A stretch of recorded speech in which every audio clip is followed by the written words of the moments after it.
আমার hair fall কীভাবে এইখান থেকে এইখানে নিয়ে আসলাম আর কিভাবে এত বেবি হেয়ার গ্রো করলাম আজকে সেই জার্নিটাই ছোট্ট করে তোমাদের সাথে শেয়ার করব। সো চলো স্টার্ট করি। আমি এখানে প্রথমেই কিছু মেথি নিব আর এটাকে আমি সারা রাত ভিজায় রাখবো। পরে আমি এখানে বড় সাইজের একটা পেঁয়াজ নিয়ে এটাকে জুস করে নেব। আর জুসটা আমি এভাবে কটনের সাহায্যে আমার চুলে দিব।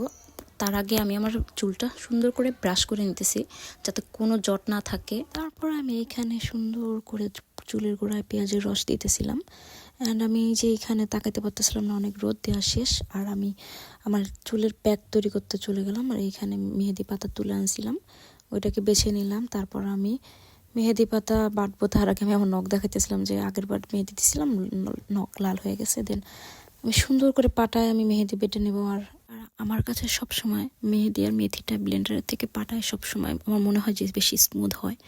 অ্যান্ড আমি তাই যখন আমার কাছে অনেক আজাইরা সময় থাকে তখন আমি বসে বসে এইভাবে পাটায় আমি মেহেদি বাটি। যাই হোক, এখানে আমি মেথি বেটে নিলাম তারপরে।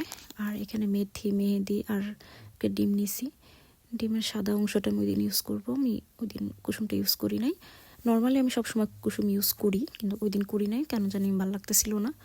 পরে আমি এখানে মেথির পানি ইউজ করে আমি মিক্সটারকে পারফেক্ট বানিয়ে নিতেছিলাম।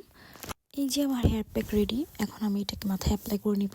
আর আগেই তো আমি পেঁয়াজের রস লাগাই নিয়েছি যাতে মেহেদি আর মেথি প্রিপেয়ার করতে যে টাইমটা ওইটা আমার চুলে পেঁয়াজের রসটা থাকুক। আমি সবসময় আগে 1 ঘন্টা আগেই আমি পেঁয়াজের রসটা মাথায় লাগাই নিই। আর এখানে আমি সুন্দর করে মেথি আর মেহেদির যে প্যাক এটা লাগাই নিতেছি। লাস্ট হেয়ারটা রিবন্ডিং করার প্রথম 6 মাস যত্ন নিতে পারছি, বাট এত লম্বা চুল রিবন্ডিং করাটা একদম আমার মনে হচ্ছে আমার লাইফের সবচেয়ে বড় ভুল হয়েছে। আর তারপরে প্রথম 6 মাস যত্ন নিতে পারছি, পরের 6 মাস থেকে আমি যত্ন না নেওয়ার কারণে আমার চুলটা একদম 12টা বেজে গেছে। আর যাই হোক, এখানে আমি আমার আগের একটা ছবি দিতেছি চুল রিবন্ডিং করার।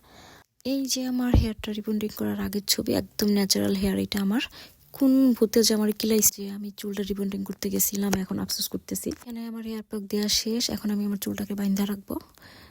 এখানে আমি হেয়ার কেয়ারের আরেকটা পার্টে চলে গেলাম, সেটা হলো শ্যাম্পু করার জন্য একটা কি বলে এটা সিরাম তৈরি করবো। আমি কখনো খালি শ্যাম্পু ইউজ করি না, এই পানিটা যেটা বানাইতেছি এটার সাথে শ্যাম্পুটা মিক্স করে ইউজ করি।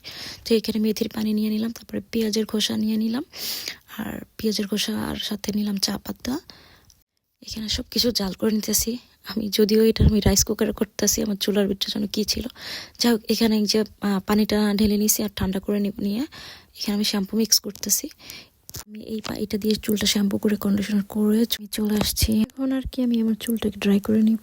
এই যে আমি একটা গেঞ্জি দিয়ে মাথার ভিজা চুলগুলোর সিকিউর করে নিলাম। এখানে একটা মজার ব্যাপার, এবার আমার হাতে বেশি লাল হয় না, এটা দেখাইতেছিলাম। এই যে দেখো আমার কত বেবি হেয়ার গ্রো করছে, মাশাআল্লাহ।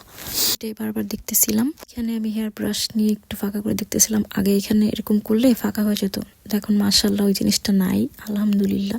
আর শীতেও দেখাইতেছিলাম যে আগে এখানে একটু ফাঁকা ফাঁকা লাগতো, এখন ওইটা নাই। And again see my baby hair, see the bounce. দেখো চুলগুলো মাশাআল্লাহ কি সুন্দর চিকচিক করতেছে। আমি হেয়ার করে কুড়িয়ে মনে খুশি থাকি। আর ভিডিওটা ভালো লাগলে যাদের চুলের প্রবলেম আছে তোমরাও এটা ট্রাই করতে পারো। আশা করি তোমরা ভালো রেজাল্ট পাবা।